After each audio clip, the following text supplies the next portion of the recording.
If reimagined. If your guiding lights are rationality, compassion, courage, honesty, justice, peace, and sustainability, if you constantly strive to make a more perfect version of yourself, knowing that those who conquer themselves are the mightiest warriors,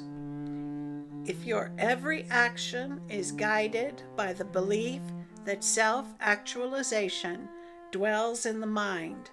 not in riches or power over others.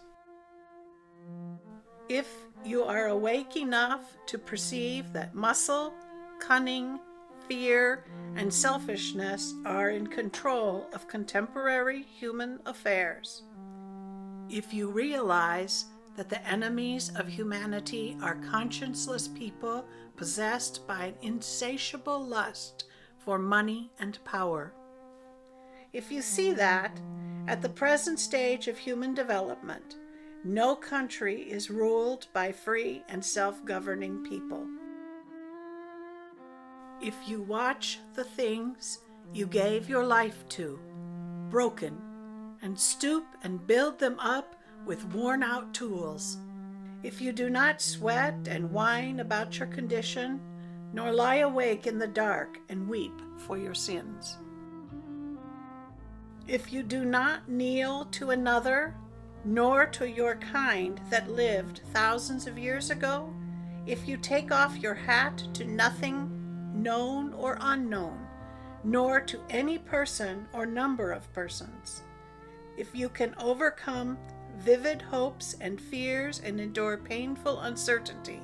possessing the courage to live without the support of comforting fairy tales.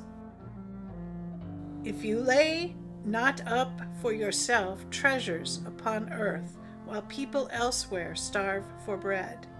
if you despise riches and devote your income and labor to others and to the search for beauty, truth, and camaraderie, if you try to topple a social order in which it is possible for one man who does absolutely nothing that is useful to amass a fortune, if, possessing wealth or power, you help the poor, seeing that herein lie pity, friendliness, mutual aid, and unity among citizens, if you love the earth and sun and the animals and recognize your kinship with all living beings,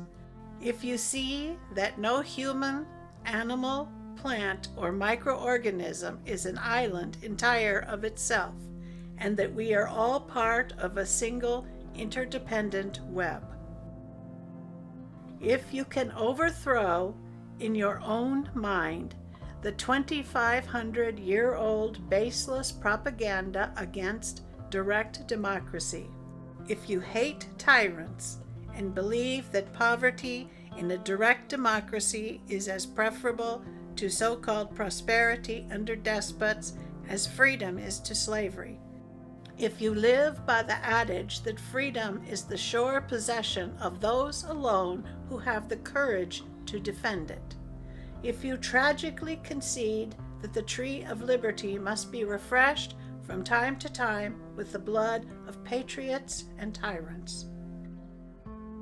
if you realize that those who live by the sword deserve to die by the sword,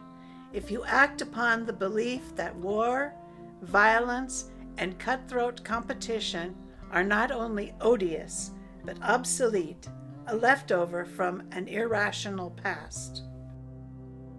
if you re-examine all you have been told at school or religious establishment or in any book, if you act upon the belief that the media and the pulpit have in every nation been on the side of the exploiting and ruling classes, if you strive to emancipate yourself from mental slavery, knowing that none but yourself can free your mind, if you are willing to listen to viewpoints that contradict your long-held convictions,